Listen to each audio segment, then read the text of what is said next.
두 번째는요, 화장실을 엿봤다입니다. 이른바 동탄 헬스장 화장실 성범죄, 이렇게 알려진 사건이죠.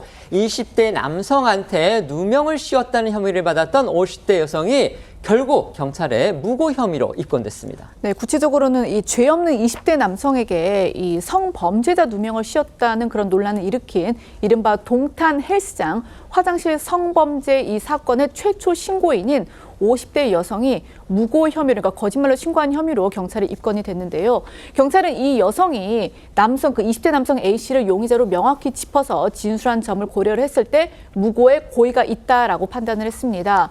그리고 이 억울하게 누명을 쓴 A씨에 대해서는요, 이 자백과 현장 감시 그리고 DNA 분석 결과 등을 토대로 종합을 했을 때 그 여성이 허위 사실을 진술한 것으로 인정이 된다면서 남성에 대한 입건을 취소를 했고요. 무혐의로 이 결론 낸 수사 결과를 최종 통지를 했습니다. 이 사건은 50대 여성이 지난달 23일 경기 화성의 한 아파트 헬스장 옆 여자 화장실에서 신원을 알 수 없는 남성이 A씨가 자신을 훔쳐보고 성적 행위를 했다고 경찰에 신고하면서 불거졌죠. 당시 이 여성은 경찰 조사에서 CCTV 속 A씨를 범인으로 지목하면서 평소에 자주 보던 사람이다, 운동을 하는 남성이다, 이런 진술을 한 것으로 전해졌고요. 특히 A씨를 수사하는 과정에서 화성 동탄경찰서 사건 담당 경찰관은 억울하다고 항변하는 A씨에게 반말과 함께 떳떳하면 가만히 있으면 된다는 등의 고압적 태도를 보인 게 알려지면서 논란이 또 일기도 했는데요. 목소리 듣고 오겠습니다. 어제 17시에 헬스했죠? 네. 신고 내용은 여자 화장실이었는데 어떤 남자가 들어와가지고 자기 용변 보는 걸 엿보고 갔다. 그래서 자기가 도망쳐 나왔다. 이런 신고였어요? 인성차이 찍힌 게 제가 확실한가요? 그날 헬스했잖아. 그런 적 없어요? 무슨 소리야? 네, 없죠. 당연히 없죠. 가만히 있으면 그냥 기다리세요, 저는. 네, 지금 저희가 이 녹취 내용을 들려드렸습니다. 그런데 이 내용은요, 피해자 A씨가 자기가 녹취한 내용이라면서 유튜브를 통해 공개한 그런 부분입니다. 그 내용 중에서 저희가 목소리만 변조를 해서 들려드렸습니다. 네, A씨가 이런 억울한 상황을 온라인에 알렸고 논란이 커지자 이 여성은 신고 나흘 뒤에 직접 경찰서를 찾아 거짓 신고였다고 자백했는데요. 그러면서 병원에서 약을 처방받아 복용하고 있는데 이 부작용으로 없는 얘기를 지어낼 때가 있다고 주장했습니다. 뒤늦게 잘못을 인지한 경찰관은 남성을 직접 만나 사과하겠다는 뜻을 밝혔는데요.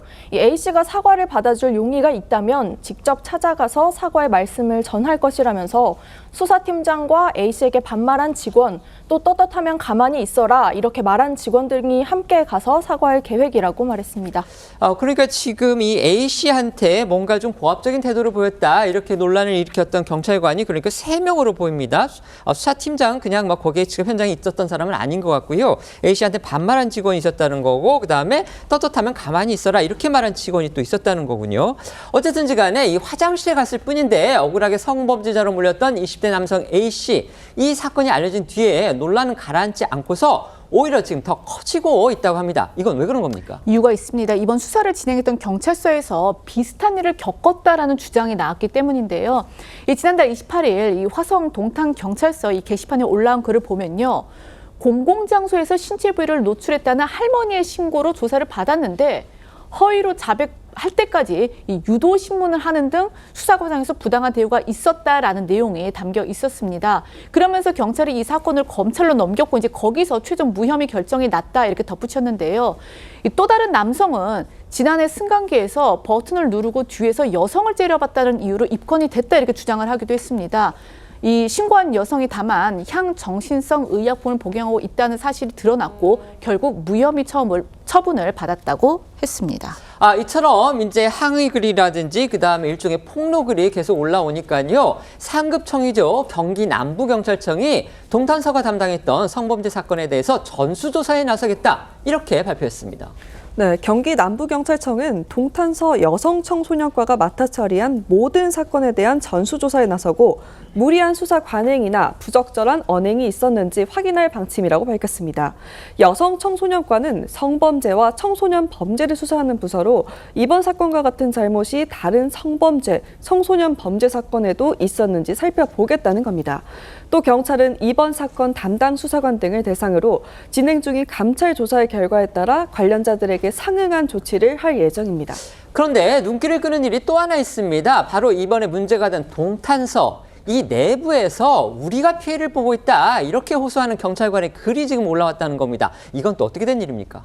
네, 동탄서 여청 수사팀장이 실명까지 공개하고 피해를 호소하는 입장문을 냈습니다. 문제가 된 이번 사건은 여청 수사팀이 아니라 여청 강력팀에서 담당한 사건인데 자신의 팀원들이 사이버 테러를 당하고 있다는 겁니다.